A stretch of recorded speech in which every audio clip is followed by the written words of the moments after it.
you normally understand, but it is in a way that we understand, which becomes clear to you. So we are focused on these three things: awakening, enlightenment, and God realization. So you may be awakened or you may be enlightened. You may be enlightened and may be God realized, or you may be enlightened but may not be God realized. You may be God realized but may not be enlightened. Anything could possibly happen. You could be enlightened as well as God realized. That also is possible. So we try to move in that direction. And of late, things have been happening very, very fast. More and more people are rapidly getting awakened. More and more people are becoming enlightened. And more people are getting God realized. It's a sudden acceleration now. It's happening faster and faster. What should have happened many years ago got delayed, but now it's happening faster and faster. We will talk about that more as we go along. So maybe at the end of this program, I will be doing a small process for you to speed up the process. Yes. Thank you, Bhagavan. Bhagavan, next question, Bhagavan. Dearest Shri Bhagavan, for whom does the process work effectively? See, this essentially is a bhakti marga. You are free to follow any marga you want, but this dharma is particularly bhakti marga. It is more a continuation of the work of Ramalinga Swami. It is more like what was followed by Namdev and not Jnandev. These two examples I spoke to you earlier, and you could very well be knowing that.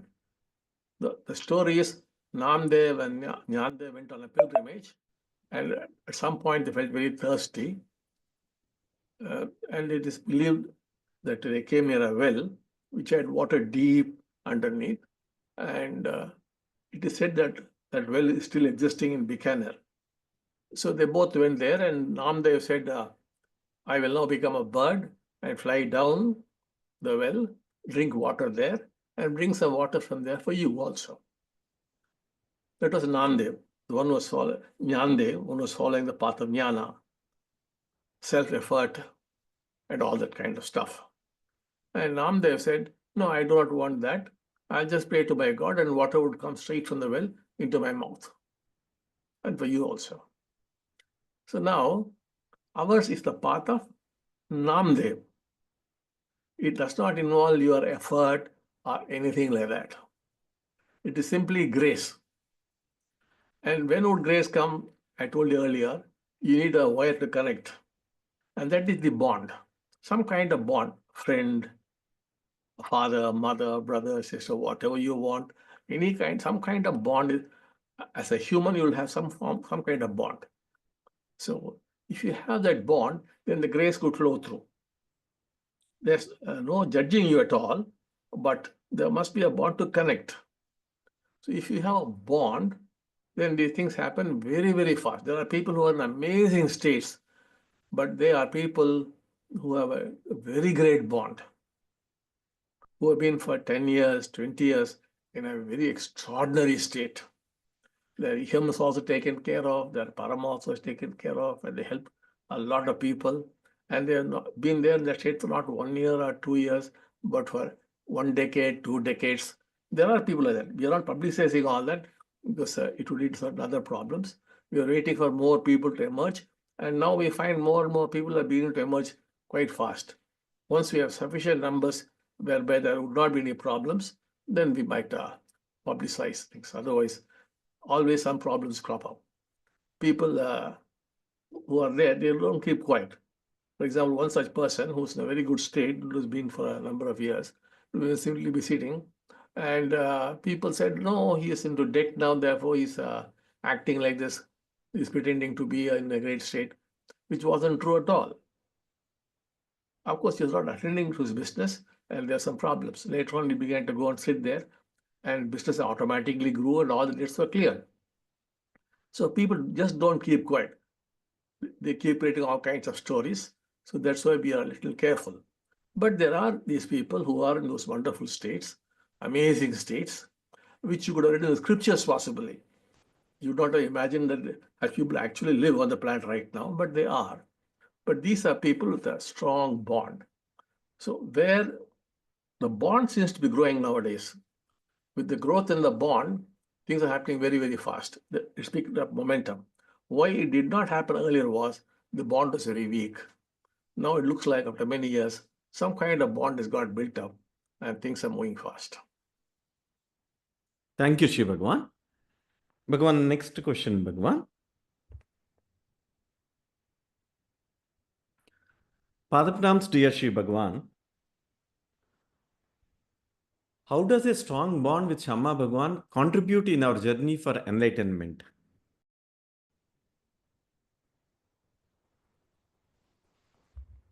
As I told you, this is Bhakti Marga, and it's a continuation of Ramalinga Swami's work, and it is the same as Namdev's path. So, when you have a bond, you are able to work on you. The final work is, of course, working on your chakras, raising your kundalini, all these things, and finally coming to your brain itself.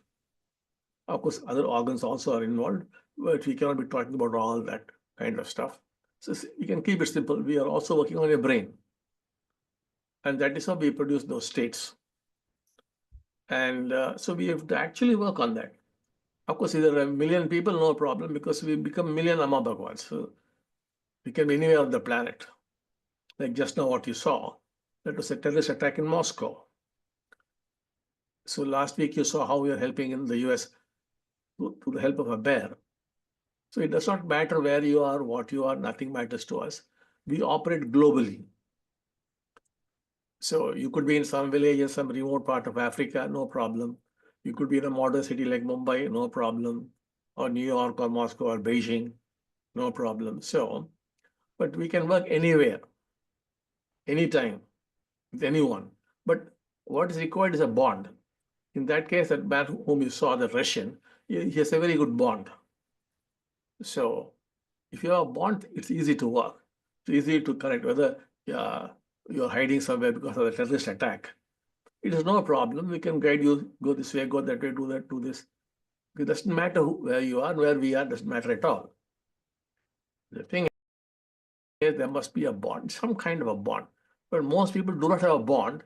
You do a great miracle, including bringing somebody back to life, yet there is not an iota, an atom of gratitude. We have so many cases of people with great miracles having happened, unimaginable miracles, yet having zero gratitude. Now, where's the question of bond there? The bond was there for a short time, and then absolutely no gratitude. So people generally are filled with ingratitude. That's why it's so difficult to do this work. So unless you have gratitude, we don't get the connection. Unless we get the connection, we cannot really do things. We have to work on your brain. You have to work on your chakras. We have to be there with you. But we can't enter unless there's some kind of a connection. But people are like that today. We don't blame them. Please understand, we are not judging people. We are not blaming anyone. Totally ungrateful person you bring, we don't judge them. Absolutely not. Because the programs are running him. So we do know he's totally ungrateful, but we do not judge the person. We don't judge him at all. But the thing is, people are run by such programs globally that people by nature are so ungrateful. Whatever you do, make a beggar into a millionaire, finally, after a year or so, you would say, it's all my hard work. It's all my good karma, all my ancestors, all that I did that finally gave me this. Completely forgetting that, so asking for the miracle, and the miracle was done. He was grateful also for some time. And suddenly he declares about some good karma of his great ancestors, whom he does not know, and some hard work which he never knew he had done, all kinds of things. Because the programs that keep running him, they change, and he becomes ungrateful. You bring a dying man to life, soon forgets about it. Give a beggar a few millions, he forgets about it. I don't want to give details, but there are so many of them like that. Fools who cannot do simple studies, made into PhDs, totally ungrateful. But then, are we affected by that? Not at all. Do we judge them? Not at all. Why? They're run by programs. But if they happen to be grateful, we can do much, much more, much, much faster. And through them, we could help a lot of others. That's where the work goes slow. But now things seem to be changing. We are seeing more and more people getting awakened faster, more and more people becoming enlightened, classically enlightened. And God realized things seem to be changing fast now. Especially the last few months, things are picking up momentum. There's great hope that humanity could make it. Thank you, Bhagavan. Next question, Bhagavan.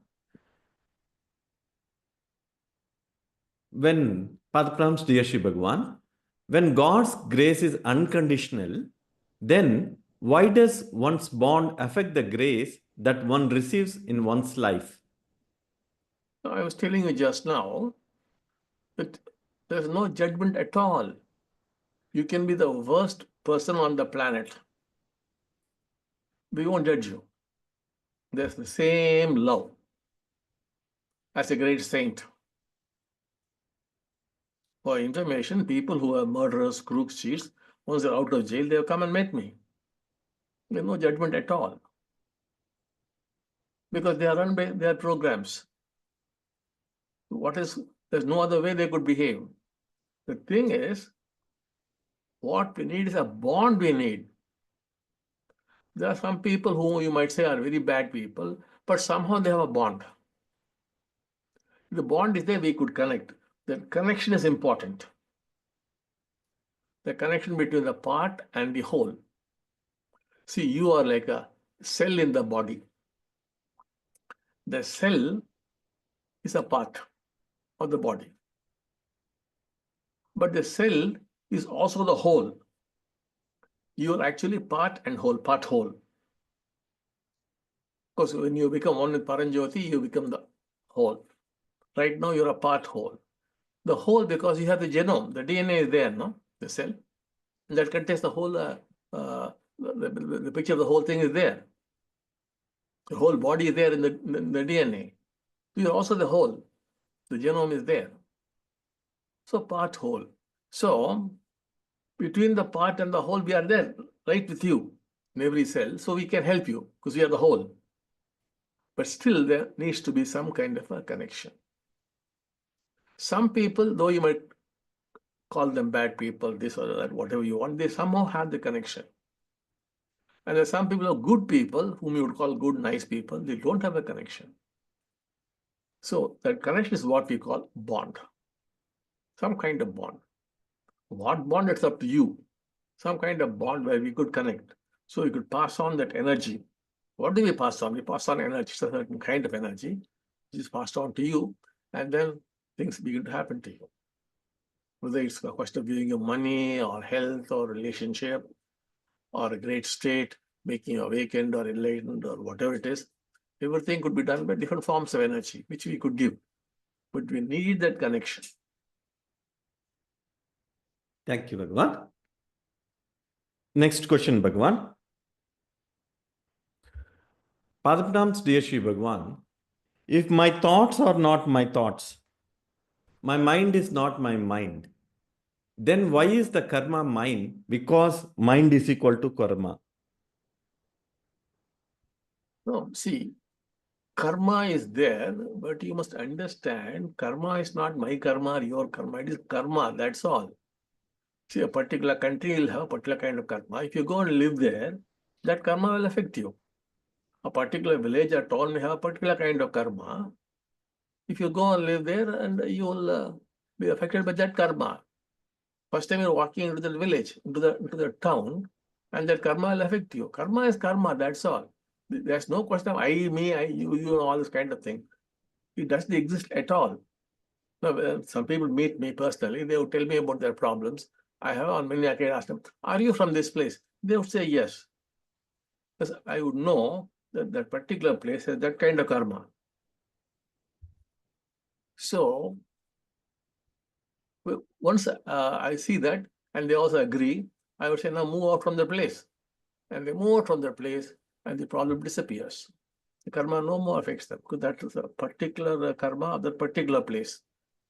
So similarly, I give that example of the gentleman who drove the truck on a pregnant python, and how he was honking and honking, the python would not move. It's pregnant or whatever happened, we don't know. It's very sluggish and slow.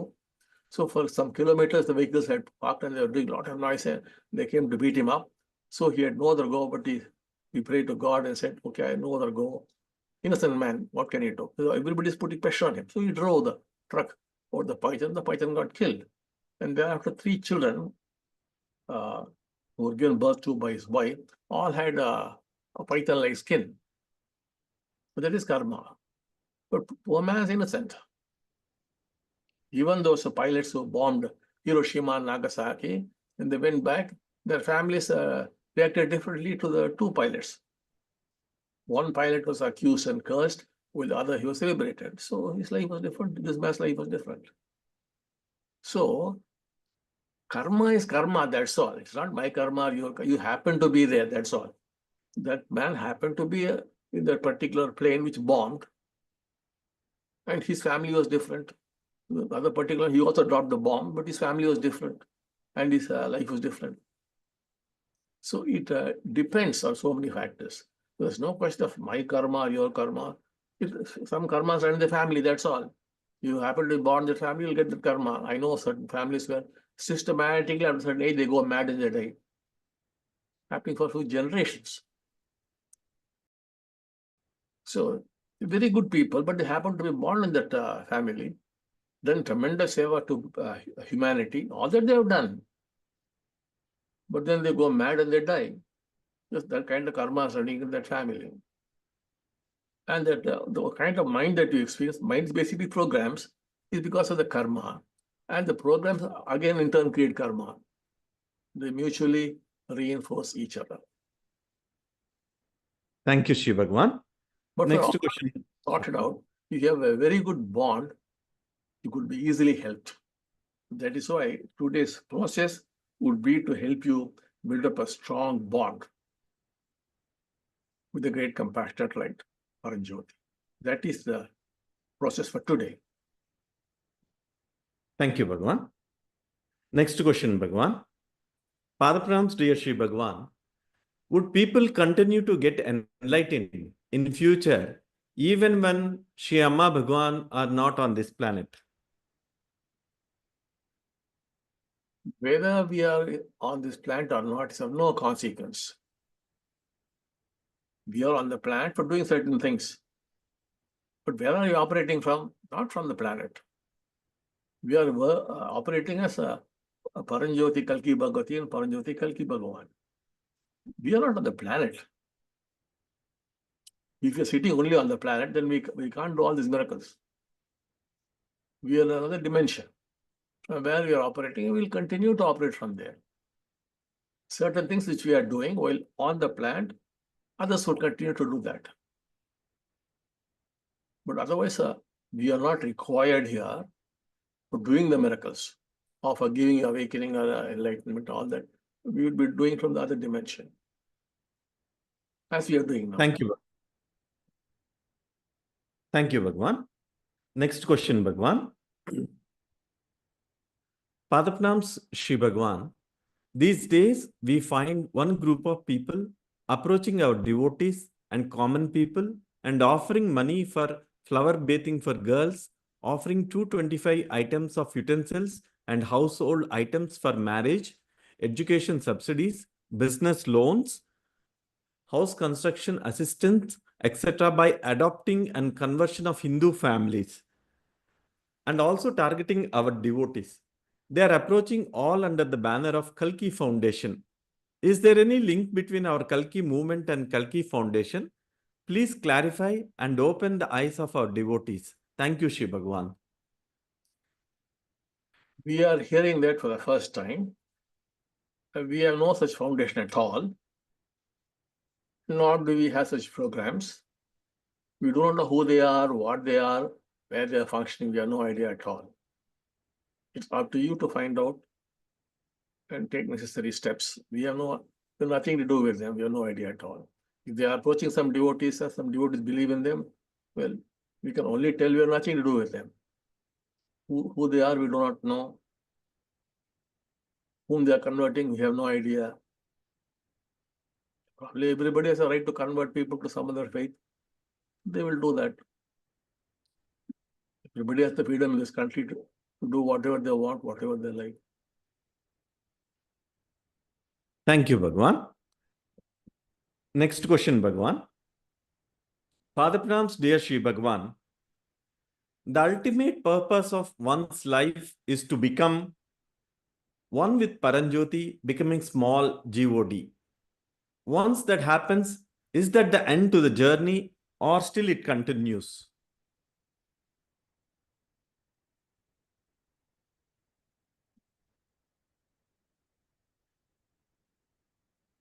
Whoever has a bond with Paranjyoti, when they do die, they would move into higher dimensions and would not be coming back to earth.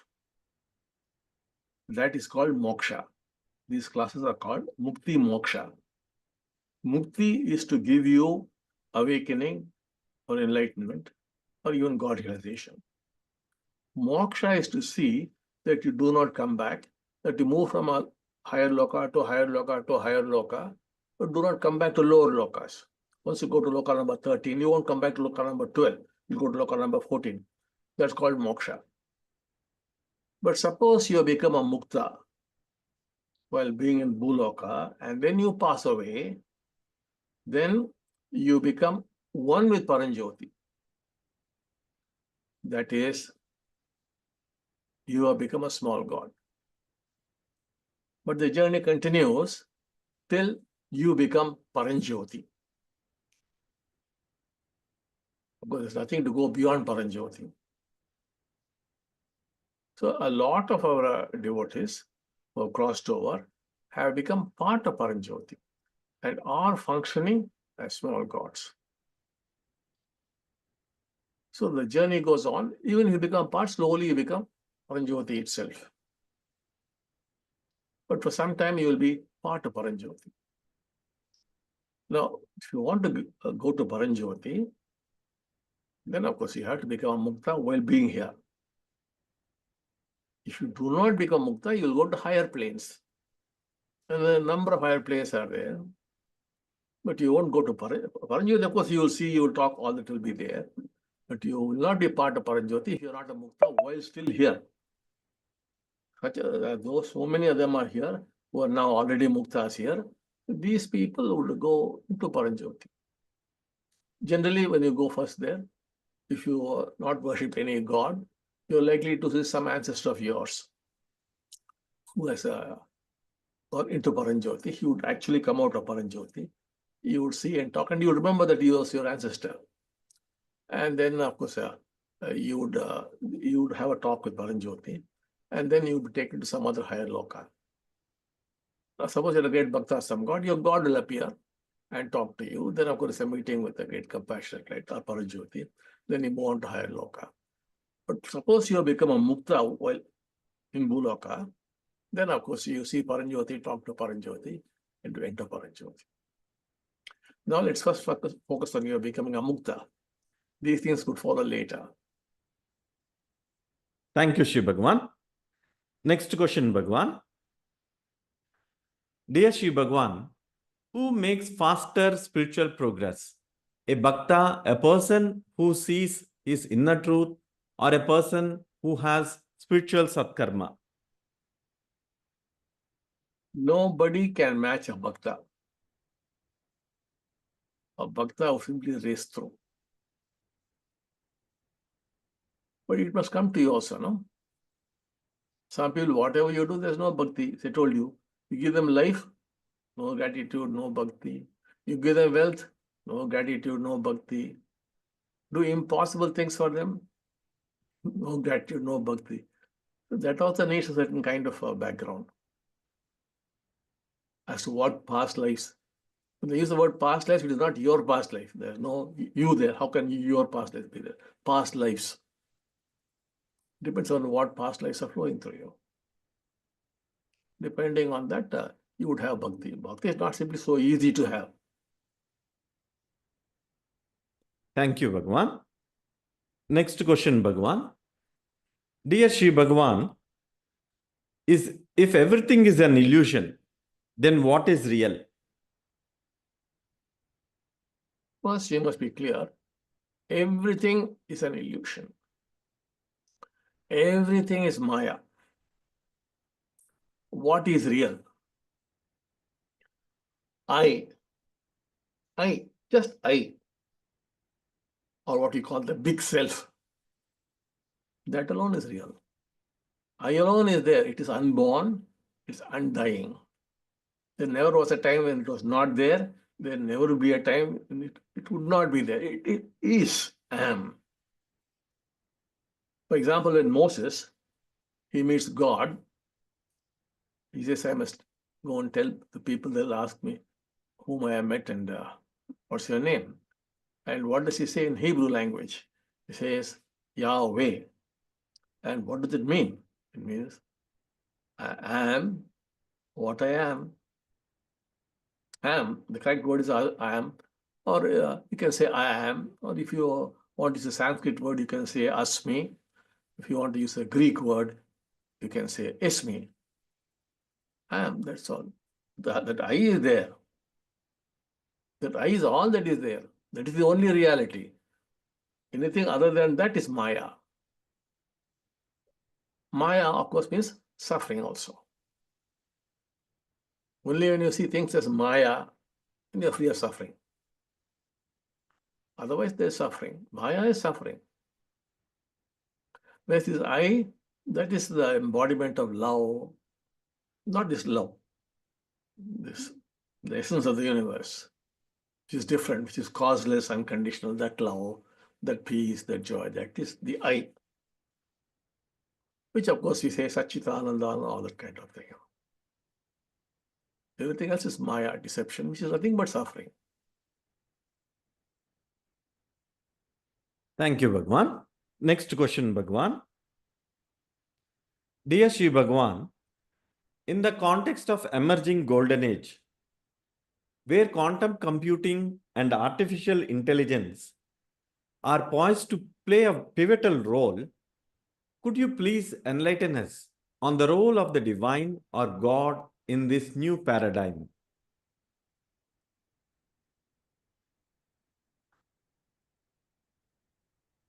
First, let things develop. But I would give you a small clue. Go through the miracles. Don't you see how we are functioning? Are we not functioning like a quantum computer? Look at the miracles, the range of miracles, how they are being performed. It's so obvious what it is. I won't speak more about it. I'll leave it like that. You grow, then you'll see. Thank you, Bhagavan. Next question, Bhagavan. Padmanam Shri Bhagavan. If one generation in a family has fully experienced the family karma, why is the karma still affecting the next generation? And why is the karma getting passed on from generation to generation? Thank you, Lord. See, what we call karma is essentially patterns. That is how that particular place is designed. Its energies are defined, and those patterns keep flowing. That's why I said, suppose you move out to that place, those patterns don't affect you anymore at all. So it depends upon so many factors. It's very complex. It is what faith you belong to, what profession your family was doing, how many people got affected. It's a very complex thing, and that affects you. You're affected by a myriad factors. So many complex things are there. That's why you'll find very, very good people suffering like hell and some very, very bad people having a great time. You'll find all this kind of stuff. For example, in one particular case, we knew a big family. I'm not giving details. And all the time they're fighting among themselves. But they're good people, basically. But they're all the time fighting for no reason. Smallest thing, they'll be having a fight. And then on some inquiry, we found out that that house on where they had built that land was originally a battlefield. So they had built a house on a battlefield. And the karma was very peculiar there. And they were fighting it out. So finally, we told them, you vacate the place and go out. They sold off the house and they moved out. And all the fights stopped. So until they were living there, those fights are happening. So it's a very complicated thing, it is. So these are basically patterns. Some places develop patterns. Some objects develop patterns. You remove the object, things will be better. If you the object, you'll have problems. Those patterns are all recorded, no? All information is stored. And that information will affect you. The whole universe is running on information. Thank you, Bhagavan. Next question, Bhagavan. Father Pranam's dear Shri Bhagavan. If artificial intelligence would replace many jobs, how would humanity cope up with the job losses to meet their livelihood? Thank you, Lord. You see, there would be job losses, but new jobs also would emerge. That would go on for some time, till finally there'll be no jobs at all. That's when our chanting would be fulfilled. Karma no bandhat vimuktihi. No more work. Actually, in some countries, they started small groups of people who are paid monthly so much of money. Only one condition, they must not go to work.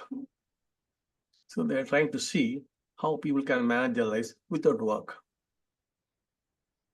You can go on a picnic here, there, all that you could do, but you cannot go for some job. You cannot work. Because we are going to move in that direction. So what is there to worry about it? Why should you work? You must be well taken care of. If you're very well taken care of, where is the problem? That's how it's going to happen. Of course, the human population would decline. There's fewer and fewer people who would get married, and fewer people who would have children. That way, the population would also become less. And people will have a tendency to marry late. When they do marry late, they have fewer children. So many factors would lead to a decline in human population, besides the other problems. So it should not be difficult for people to live. We can all have a great time. We can be rid of this nuisance called work. Thank you, Shri Bhagavan. Next question, Bhagavan. Father Pranam Shri Bhagavan, will the members of 81,000 army and true seekers who are unable to receive direct Diksha from Shri Amma Bhagavan get an entry into Satyaloka? Thank you, Lord. Let us be very clear. If you are not with Amma Bhagavan or Bhagavati Bhagavan, but you are with some other god, well, you could still get there. Some other god, some other system, you could very well get there. But in these times, the easiest would be Bhagavati Bhagavan, Paranjyoti, quick and fast. The other methods would be more difficult. Not that you won't get there, you will get there, but it could be more difficult. This is a rocket-like speed, this is. You can see people who have made it, very ordinary people. You could never imagine that they could be in those states. That is the difference. So we are here for a particular kind of job with humanity. So we are some kind of specialists in that. That's why we can do that job very, very fast. We are specialists for awakening and enlightenment, and also taking you to the other loka. And iham is some kind of side business for us. Okay, that also is being done. It's good to handle those things also. Otherwise, you might not focus on these things. But our speciality is to start with awakening, quickly move on to enlightenment. Then, of course, taking it to the higher realms. That is our speciality. So this is the shortest and quickest and easiest route. It does not mean there are no other routes. There are. And you have all the freedom to choose whatever you want. Thank you, Shri Bhagavan. Next question, Bhagavan. Padapranam Shri Bhagavan. Who is the greatest human being on earth? Thank you, Shri Bhagavan. To me, each one of you is the greatest human being on earth. My sole focus is to see every one of you becomes enlightened and taken up to the higher realms. So there's no question of any comparison for me. To me, each one of you is the greatest. Thank you, Shri Bhagavan. Bhagavan, next question, Bhagavan. Padapranam Shri Bhagavan. There is no free will. How do we comprehend this teaching in our day-to-day life? Shri Bhagavan, please give knowledge how to flow with this reality in our day-to-day life. Thank you, Shri Bhagavan, for all your blessings. Whether you know there's free will or not, whether you see there's no free will or not, there's no free will. But you are under the assumption that you have free will, you are in that maya, and you are in that suffering. That's up to you. If you think you have a free will, that you will do this, you will do that, well, that is maya, and maya will produce suffering. If you want to suffer, you suffer, that's all. If you become free of it, maya is gone and there's no suffering. The choice is yours.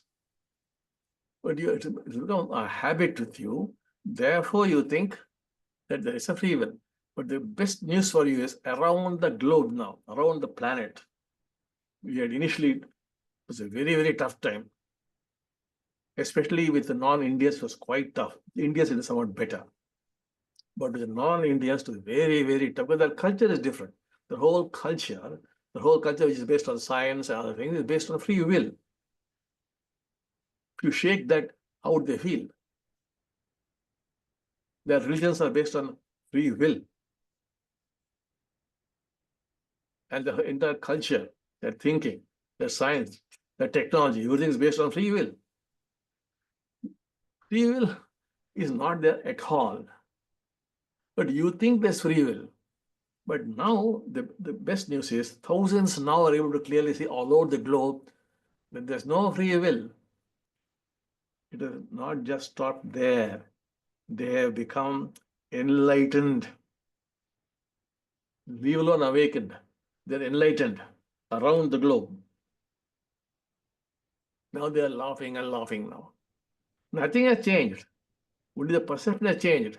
Everything is the same. Percept, they can clearly see. Seeing is far superior to knowing.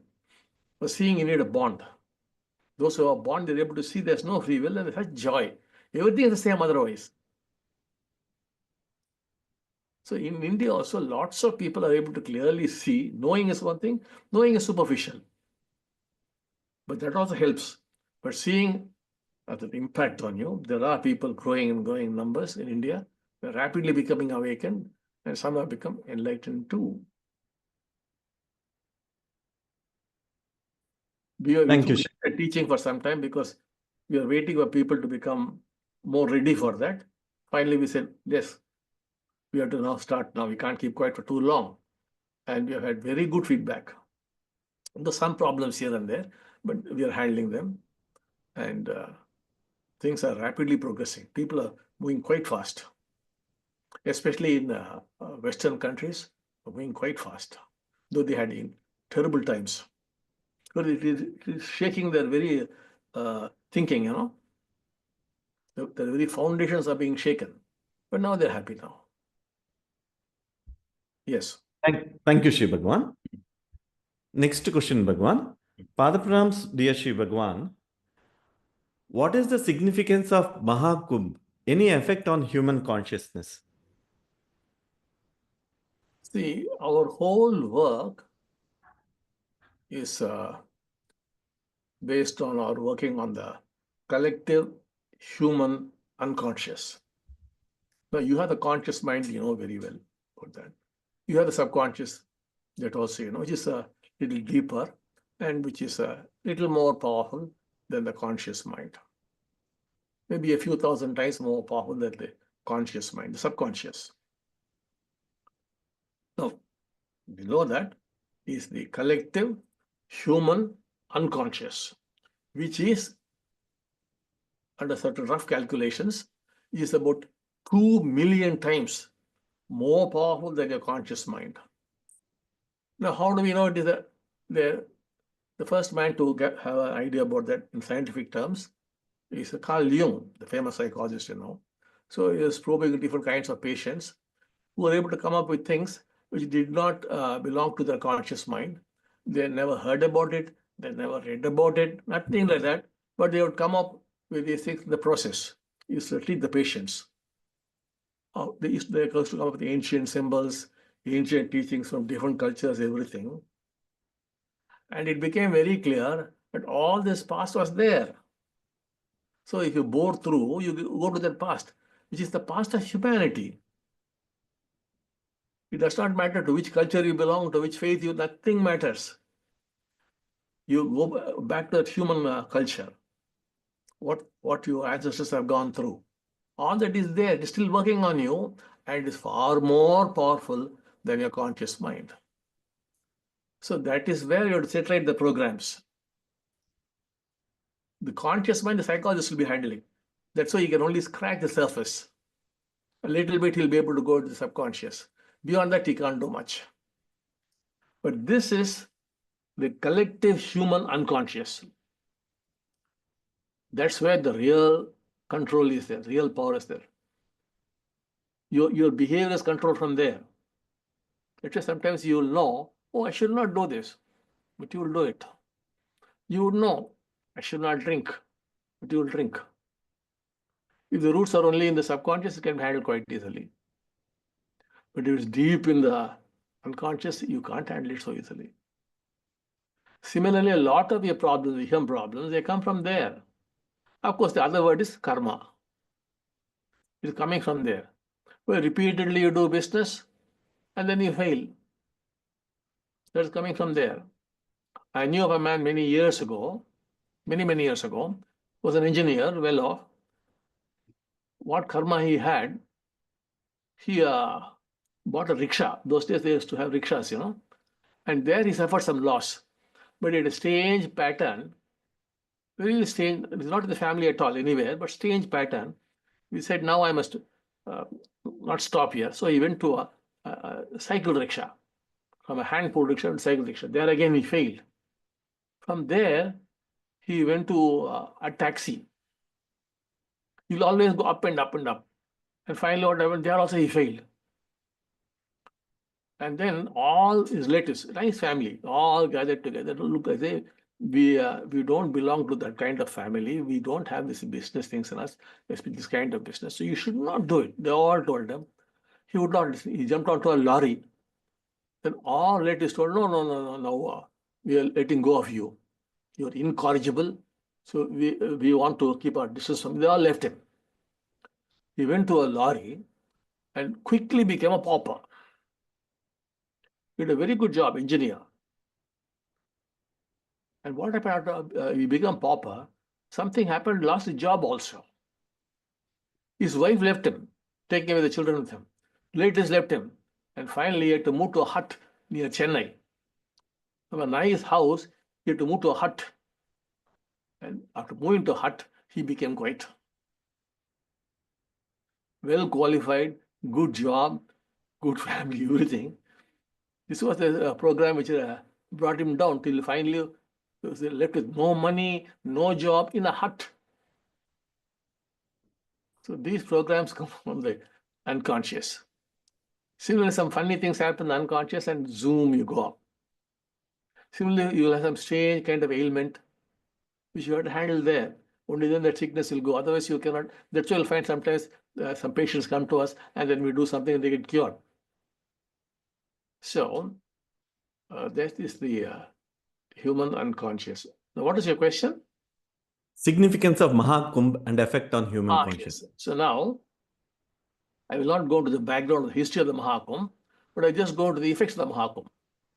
The Mahakumbh, as you all know, is a huge gathering. So many people came there, 50 crore people, over 50 crores, I think.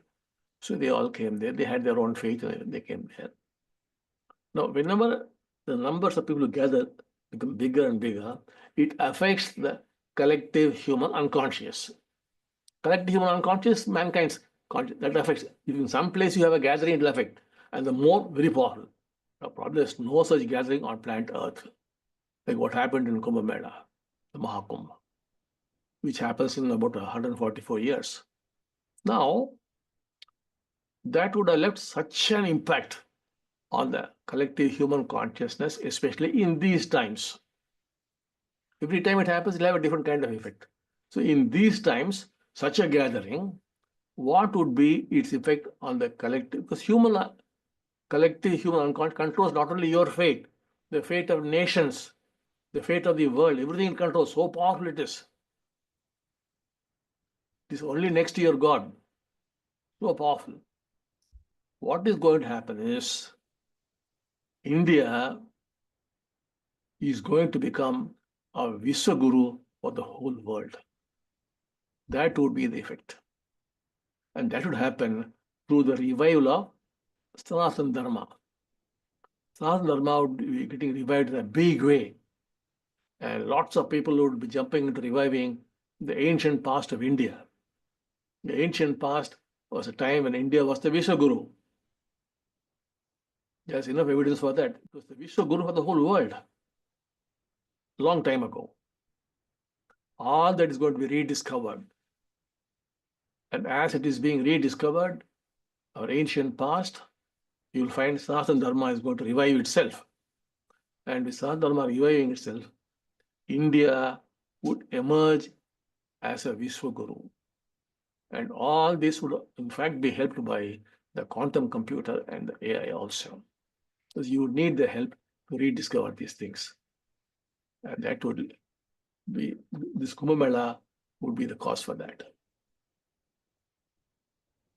Thank you, Bhagavan. Bhagavan, this is the last question, Bhagavan. Padapram's my dear Sri Bhagavan, what is the probability of enlightenment for others who are not our Amma Bhagavan devotees? Who are not our Amma Bhagavan devotees, they too could become enlightened, but chances are very slim. Because you need that grace, the connection you need, without which you're like jumping too tall a wall, Somebody must put a rope and pull you up, or must push you. Because you have been like this for thousands of years, all those past lives and everything. You've not been enlightened. This is something different, this is. So you need help. And in today's world, you just can't afford to spend that much of time and energy. Even in the ancient times, it was difficult. Very few people became enlightened. We only hear about Buddha, Mahavira, and Makkali Goshala and a few others. But where are the others? They had some kind of enlightenment, that's all. So it's not so easy. Not that you cannot become, you can, but it's very, very difficult.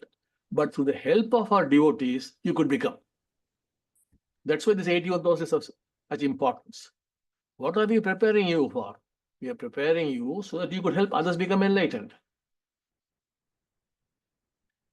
So, if I were to speak the truth, well, it is very difficult for non-devotees to get there. Because we have to really help. Okay. That was the last question, is it? Yes, Bhagavan. Yes, Bhagavan. Now I'll talk for a few minutes. I hope you won't mind, but it might take a few more minutes.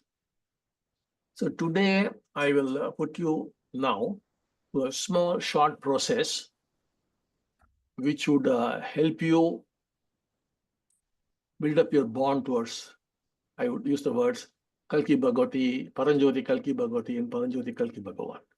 So I'd be doing a small process for that. Then what you should do is not today. Today, the process is for building, increasing that bond, which Dasas would be conducting. Tomorrow, what you should do is for a week, starting with tomorrow or day after tomorrow, depending on the convenience, for a week. Generally, ideally, after 6 p.m. It would be good to do it after 6 p.m. You light a lamp and then pray to either Paranjoti to come in, or you could ask Kalki to come in, or you could ask Paranjoti Kalki Bhagavati, Paranjoti Kalki Bhagavan to come in, or you could ask Shiva to come in, or you could ask Ramalinga to come in, or you could ask Ramana to come in, or anybody who's one with Paranjoti, any god who's involved in Mukti to come in, or any great master will become one with Paranjoti, like Ramana Maharshi, one with Paranjoti, Ramalinga is one with Paranjoti. You ask them to come in. You can see that they can come in. You can see, you can feel. Sometimes you can see very clearly. Have the Srimurti, and before the Srimurti, you light the lamp.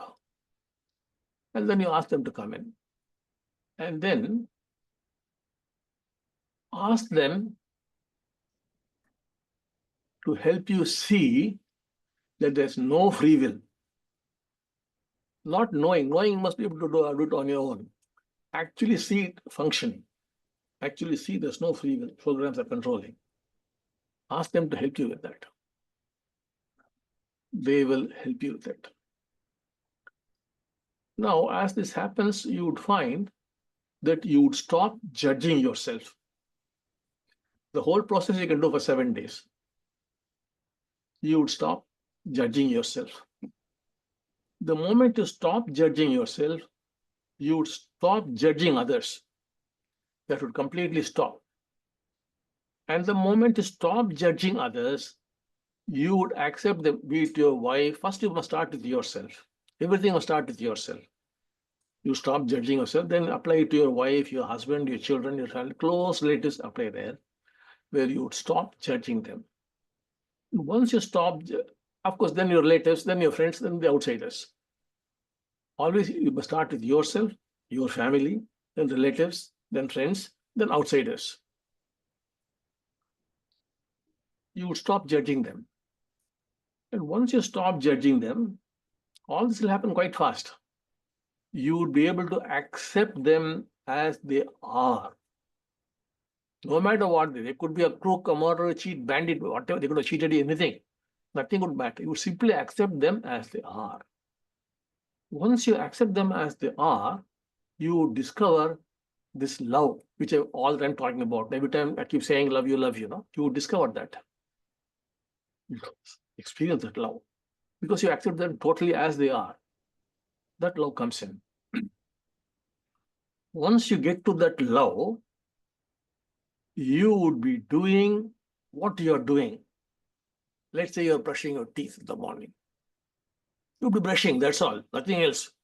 No thinking of this or that, nothing like that. No, only brushing, brush going. You're having your bath, only the water flowing through your body, all that kind of. It's a different experience, you'll see that. Only bathing, doing what you're doing, then eating, whatever you're eating. You're only eating what you're doing. Chili, you bite it. You only experience it. A sweet, you only experience it. When you're eating, you'll only be eating. Drinking, only be drinking. When you're speaking, only speak. Shouting, only be shouting. Smelling, only smelling. Touching, only touching. You see the world of difference. When that happens, you would know you are living in the present. That is, you are awakened. You would know, you would see you are awakened. And then you would know what it is to live. That only is like, then only you are living. Right now you are not living. You're only existing. You would be living. that is, you would be enlightened. You would be living. You will not ask, is there a God or not?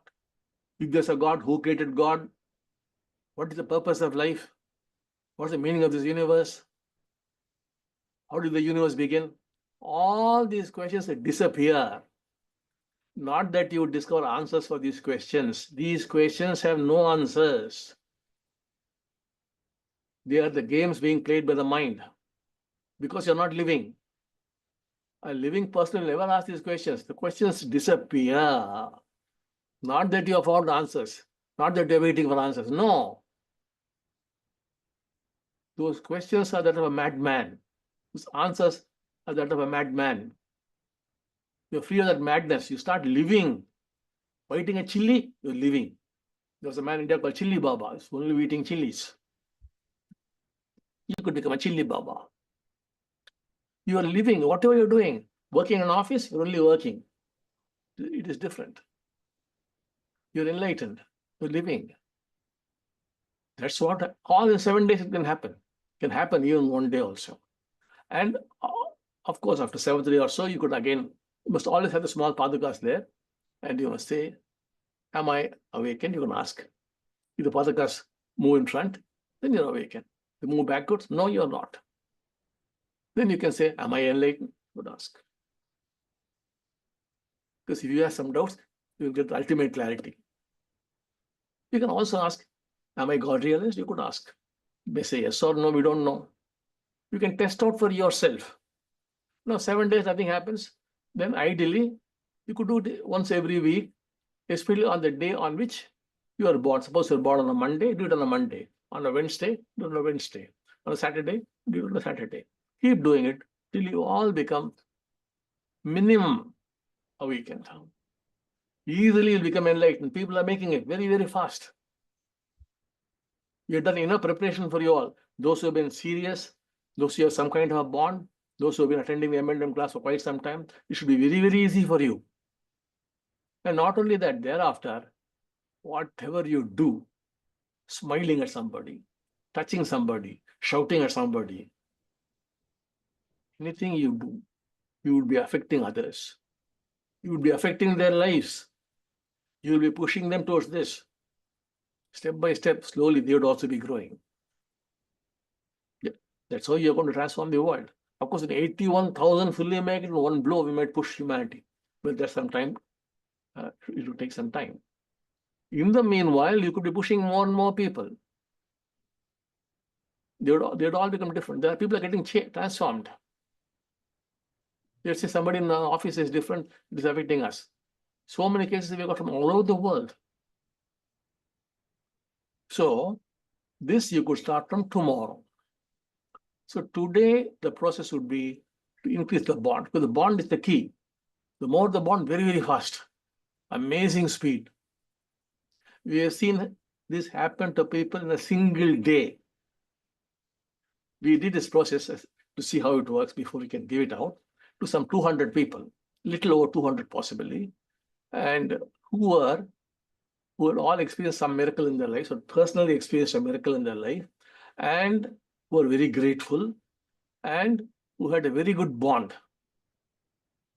These people in a single day made it. Single day. They made it.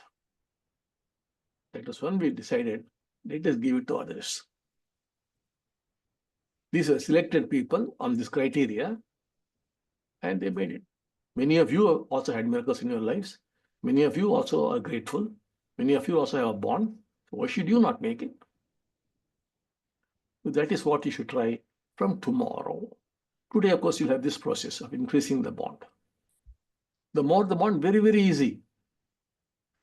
So simply the Srimurti there, the Srimurti which Arvind showed you, that Srimurti. And then you can have, if you don't have that, you can use any other Srimurti. And then you have the lamp. And then you have the Padukas. Then you start the process. Arvind, could you show? Yes, Bhagavan. Yes, Here, Bhagavan. look at this picture now.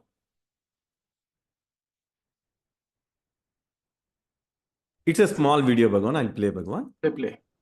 Yes.